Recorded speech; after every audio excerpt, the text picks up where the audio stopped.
ব্যক্তির দুরূদটা তার বাবার নাম, তার জায়গা, স্থান, যেখানে দাঁড়িয়ে তিনি দুরূদ পড়ে, ওই ব্যক্তির দুরূদ নিয়ে রাসূল আকরাম সাল্লাল্লাহু আলাইহি ওয়াসাল্লামের কাছে চলে যায়, গিয়ে ডাক দিয়া বলেন, ওগো পয়গম্বর, আপনার নামে অমুক গ্রাম থেকে অমুক অমুক ব্যক্তি, অমুকের সন্তান আপনার নামে এই দুরূদটা পাঠ করেছে।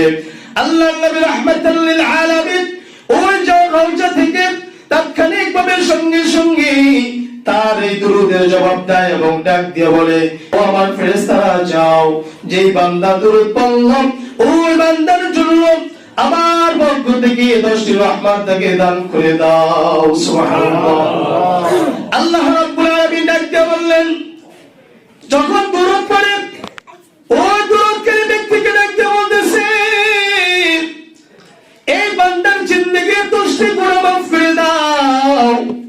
শুধু 10টি গুনাহ মাফ করে দিও না, এই বান্দার 10টি গুনাহ মাফ করার সঙ্গে সঙ্গে তার আমলনামায় 10টি নেকি দান করে দাও, এবং কি এই বান্দার আমলনামায় 10টি রহমত নাযিল করে দাও। এমন 10টি রহমত নাযিল করা হয়। এই রহমত কিভাবে বুঝবেন? আপনি যখন কোন বিপদে পড়ে যান, কোথাও একটা সমস্যার ভিতরে পড়ে যান, রব্বুল আলামিন ডাক দিয়ে বলে, কঠিন বড় বড় 10টা মুসিবত থেকে আল্লাহ রব্বুল আলামিন এই রহমত দ্বারা আপনাকে ওই বিপদ থেকে বাঁচিয়ে নেয়। সুবহানাল্লাহ। বুঝতেছেন?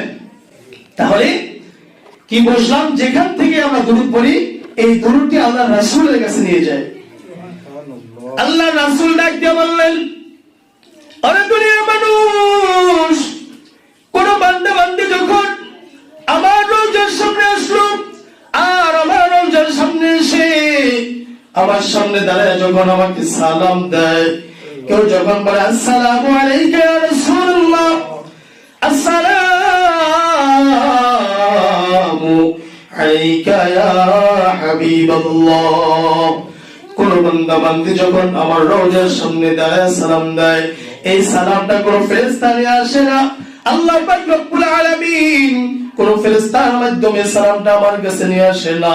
যখন সালাম দেয়, সঙ্গে সঙ্গে ওই বান্দার সালামের জবাব আমি নবী নিজে আমার জবান দ্বারা তাৎক্ষণিক সঙ্গে সঙ্গে উত্তর দিয়ে দিই। সুবহানাল্লাহ।